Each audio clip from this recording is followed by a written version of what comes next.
ሰላም እንዴት ዋላችሁ? እንዴት አደራችሁ? እንደየሰዓቱ አቆጣጠራችሁ ውድ ሀገሬ ልጆች፣ ዛሬ ደግሞ ይዤላችሁ የመጣሁት ባለፈው ዓመት የተከልኩት ማለት ብርዱ ሊገባ አካባቢ ቆስጣ ያው ላይቭ ሁኜ ነው የተከልኩት። ይኸው እየለቀምኩ ነው ያለሁት።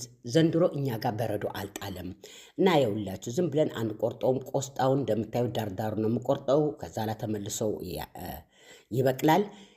ከጓራችሁ ለቅማችሁ መብላት ማለት በጣም ትልቅ ነገር ነው ውዶቼ። በግብርና እንደዚህ ብትሰሩ ደስ ይለኛል። ያው ትጠቀማላችሁ ለማለት ነው። እና የቆስጣ ትልቁ ጥቅሞች ወይም 10 ጥቅሞች ይኸው ጽፌላችኋለሁ። አንቡ፣ ተጠቀሙ። እና ብዙዎቻችሁ ድርቀት ለምትሉ ደግሞ ድርቀት በጣም ቆንጆ ነው፣ ለእውነት ነው የምላችሁ።